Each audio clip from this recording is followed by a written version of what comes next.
dipole and the electric field due to a point charge. In this class, we are going to deal with the electric field at a point due to a dipole. Last class, it was due to a point charge. Do you remember? Can you recall what is the formula for electric field at a point due to a point charge? Is it not E equal to Q by 4 pi epsilon naught R square into R unit vector? I told you the direction also. Electric field being a vector quantity, always the direction of electric field is outward due to a positive point charge, inward due to a negative point charge. Now let us switch on to electric field at a point due to a dipole. Here there are two segments. Number one, the point we consider may be on the axial line, that is projection of the axis of the dipole. Number two, second segment, at a point on the equatorial line, equator, that is perpendicular bisector of the axis of the dipole. First, let us deal with the axial line. Now, come to the board, children. Consider a dipole plus Q minus Q separated by 2A. How will you define a dipole? Two equal opposite charges separated by a very small distance form an electric dipole. Let us project this axis. Suppose AP is the axial line. P is a point or distance away from midpoint of the dipole. Now, how far is P from plus Q? Is it not R minus A? Can you understand how it is R minus A? This is R. This is semi-length of the dipole A. Therefore, BP is R minus A. Therefore, using the formula for electric field at a point charge, whose formula we already saw in the last class, E equal to Q by 4 pi epsilon naught distance square. Here, the distance is R minus A whole square. Therefore, due to positive point charge, E plus Q is equal to Q by 4 pi epsilon naught distance R minus A whole square. Because it is positive, is it not outward? See the notation. It acts outward. It acts away from the point charge of plus Q.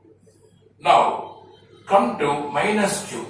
Due to minus Q, negative charge, how far is the distance AP?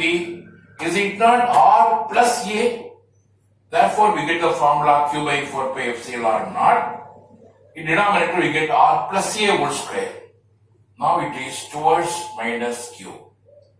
Now, both the vectors are in opposite direction.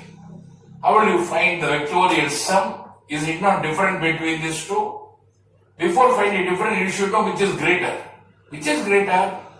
See, EQ is greater. Why you know? Because from the point P, plus Q is nearer. Nearer the charge, greater the field. Nearer the charge, greater the field. Therefore, EQ is greater than that of E minus Q. Therefore, we subtract from first equation minus second equation. See?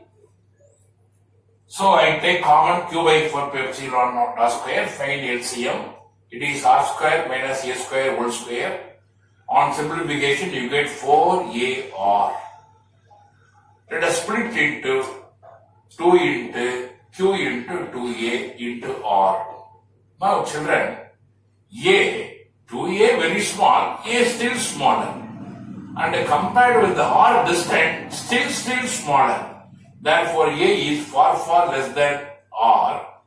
Therefore, it can be neglected. So, it is eliminated. You get R power 4. Now, getting cancelled by R, you get R cube in denominator. So, you get E vector is equal to 2p by 4 pi epsilon naught R cube. This is magnitude. But E vector is equal to 2p by 4 pi epsilon naught R cube into P unit vector. Because this being a vector, we should tell the direction of this electric field.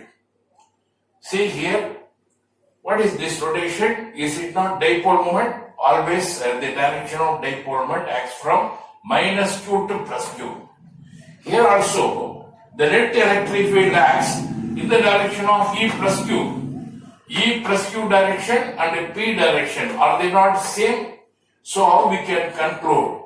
The electric field at a point due to a dipole at a point on the axial line is along this dipole moment in the direction of dipole moment. That is the answer. Now we go to second segment. Consider a point P at a point on the equatorial line. See, AB is the dipole plus Q minus Q separated by 2A. O is the midpoint of the dipole. Let us draw an equator, perpendicular bisector OP. Consider a point P or distance away from midpoint of the dipole. Now, as in the previous case, calculate electric field E plus Q due to plus Q. So, for that you know this distance. What is this distance? Using Pythagoras theorem, it is simple to arrive at. If this is R, this is A, this will be root of R square plus A square. So, it is power of. Therefore, what will be the formula? E plus Q is equal to Q by 4 pi epsilon naught distance square. If you square this, the square root will go off. So, will you not get R square plus A square? And it acts in this direction. See the board? And let us go to E minus Q. Due to minus Q located at A, what is electric field E minus Q? Similarly, Q by 4 pi epsilon naught, same value you get, same distance, R square plus A square, but direction is towards minus Q. But what about the magnitude of both the electric fields? Are they not same? So, modulus of E plus Q vector is equal to modulus of E minus Q vector. See, we consider this E plus Q, E minus Q as two adjacent sides of a parallelogram. So, complete this into a parallelogram. Now, the diagram represents in magnitude and direction the resultant electric field. You can draw a parallelogram also here if you want. Now, this EQ can be resolved into two components. See how there are two resolutions. If EQ is resolved into two components, the vertical component is given by E plus Q sin theta and horizontal EQ cos theta. Similarly, E minus Q can also be split up as sin component and cos component. See the peculiarity, both the cos components act in the same direction, collinear with each other. But what about E plus Q sin theta, E minus Q sin theta? Are they not equal in direction? Say, equal in opposite direction. See, this is upward, this is vertically downward. But magnitude are same. Therefore, we arrive at a conclusion. The sine component gets cancelled. Horizontal components are added up together to get an electric field, net electric field E. So the resultant electric field, the net electric field is given by EQ cos theta plus EQ cos theta. You get 2 EQ cos theta because EQ is equal to E minus Q. Both are equal in magnitude. So I take it as 2 EQ. EQ, you know the modulus value, substitute here. Cos theta, find this from the square. If this is theta, this is also theta because these are alternate angles. Therefore, they are equal.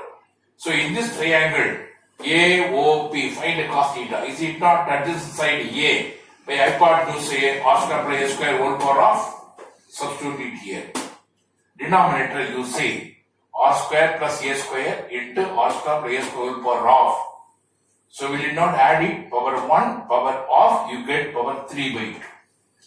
And 2QA is a numerator. Is it not small p? P by 4 pi epsilon naught or Q. So the magnitude of electric field at a point on the equatorial line is given by just P by 4 pi epsilon naught or Q. But by vector notation, electric field is given by P by 4 pi epsilon naught or Q into P unit vector. How about the direction of electric field? Look here, children. See, how is this direction? Net electric field. Is it not parallel to dipole moment? But dipole moment always, I told you, it acts from minus q to plus q. Minus q to plus q. Both the minus q to plus q is unit in the direction of p vector. It acts from left to right, but the resultant electric field acts from right to left. Or they are not anti-parallel. Both are equal. They are parallel to each other, but they are anti-parallel. They are anti-parallel. So we come to a conclusion, always electric field at a point due to an equatorial line of the dipole is acting parallel to the given dipole but in opposite direction. Now let us compare both the electric fields. The ratio between electric fields at a point on the axial line and equatorial line is 2:1. Which point it is greater? Obviously, at a point on the axial line, it is twice that of the electric field at a point on the equatorial line. So this is a conclusion. Based on this, you may come across number of numerical problems also. Have writing practice for both the derivation. Wish you all the best. Thank you, children. Let us continue in the next class.